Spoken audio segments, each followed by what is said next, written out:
गंगा नदी का नाम कैसे पड़ा और अन्य नदियों के नामों की रहस्यमयी कथाएं। बहुत समय पहले, जब ये धरती अभी उतनी बसी हुई नहीं थी, तब नदियां केवल जल की धारा नहीं थी। वे थी जीवन की रेखाएं, संस्कृति की आत्मा और दिव्य कथाओं का आधार। आज हम जिस गंगा नदी को माँ के रूप में पूजते हैं, क्या आपने कभी सोचा है कि उनका नाम गंगा क्यों पड़ा? और क्यों यमुना, सरस्वती, नर्मदा, गोदावरी जैसी नदियों के अपने अपने अलग नाम हैं? आइए, आपको ले चलते हैं हजारों साल पीछे उन कथाओं में जहां इन नामों का जन्म हुआ। गंगा का अवतरण। गंगा का नाम जुड़ा है एक महान कथा से। कहा जाता है कि गंगा मूल रूप से स्वर्गलोक में बहती थी। वे देवताओं की नदी थी। राजा सगर के 60,000 पुत्र कपिल मुनि के शाप से भस्म हो गए थे। उनकी आत्माएं मुक्ति की प्रतीक्षा कर रही थीं।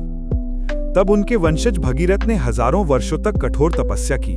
उन्होंने केवल एक ही वर मांगा कि गंगा पृथ्वी पर अवतरित हो, ताकि उनके पूर्वजों की आत्माएं जल पाकर मुक्त हो जाएं। देवताओं ने उनकी भक्ति देखकर वरदान तो दिया, पर एक समस्या थी। अगर गंगा स्वर्ग से सीधा पृथ्वी पर गिरेंगी तो पूरी धरती उनका प्रचंड वेग सह नहीं पाएगी। तब भगवान शिव ने करुणा दिखाई। उन्होंने अपने जटाओं में गंगा को समेट लिया और फिर धीरे धीरे उन्हें पृथ्वी पर उतारा। और इस तरह जब गंगा प्रकट हुई तो उन्हें कहा गया भागीरथी गंगा, यानी वो गंगा जिन्हें भगीरथ अपनी तपस्या से पृथ्वी पर लाए। क्या आपने कभी सोचा है कि अगर गंगा ना आती तो भारत की संस्कृति कैसी होती? शायद गंगा जमुनी तहजीब जैसी बातें हमारे पास ही ना होती। यमुना का रहस्य। गंगा के बाद सबसे पवित्र नदी मानी जाती है यमुना। उनका नाम भी बहुत रोचक है। कहा जाता है कि वे सूर्य देव की पुत्री थीं। उनके भाई थे यमराज, मृत्यु के देवता। क्योंकि यमुना और यमराज का रिश्ता भाई बहन का था, इसलिए हर भाई दूज पर बहन अपने भाई को यम से रक्षा का आशीर्वाद देती है। इसी कारण इस नदी का नाम पड़ा यमुना, यानी यम की बहन। सरस्वती की रहस्यमयी धारा।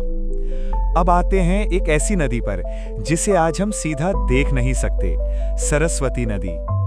ऋग्वेद में सरस्वती का वर्णन है। वे ज्ञान, विद्या और संस्कृति की प्रतीक थीं। पुराण कहते हैं कि सरस्वती तीनों नदियों से मिलती थीं, गंगा और यमुना के साथ। यही संगम आज त्रिवेणी संगम कहलाता है। आज वैज्ञानिक भी कहते हैं कि सरस्वती वास्तव में थीं, पर धीरे धीरे धरती के नीचे समा गई। सोचिए, क्या कभी ऐसा दिन आएगा जब सरस्वती फिर से प्रकट होंगी? नर्मदा की कथा। अब बात करते हैं नर्मदा नदी की। कहा जाता है कि भगवान शिव जब ध्यान में बैठे थे, तब उनके पसीने से ये नदी उत्पन्न हुई। इसीलिए इसे शिव की पुत्री भी कहा जाता है। नर्मदा का नाम संस्कृत के शब्द नर्म से निकला है, जिसका अर्थ है आनंद, सुख और शांति। किंवदंती है कि नर्मदा के दर्शन मात्र से ही गंगा स्नान का पुण्य मिलता है।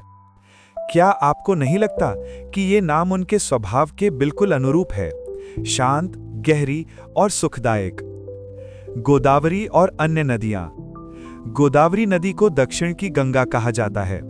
उनका नाम पड़ा गोदावरी क्योंकि ये भूमि गायों और दानों से समृद्ध थी। इसी तरह कावेरी नदी को मां कावेरी कहा जाता है। उनके नाम के पीछे कथा है कि वे एक ऋषि की पुत्री थीं, जिन्हें धरती की प्यास बुझाने के लिए नदी का रूप दिया गया। सवाल आपके लिए। तो मित्रों, नदियों के नाम केवल शब्द नहीं हैं, वे हैं हमारी संस्कृति की कहानियां, हमारे पूर्वजों की स्मृतियां और देवताओं का आशीर्वाद। गंगा भगीरथ की तपस्या की पहचान, यमुना यमराज की बहन का प्रेम, सरस्वती ज्ञान की देवी की धारा, नर्मदा भगवान शिव की शक्ति, गोदावरी और कावेरी जीवन देने वाली माता।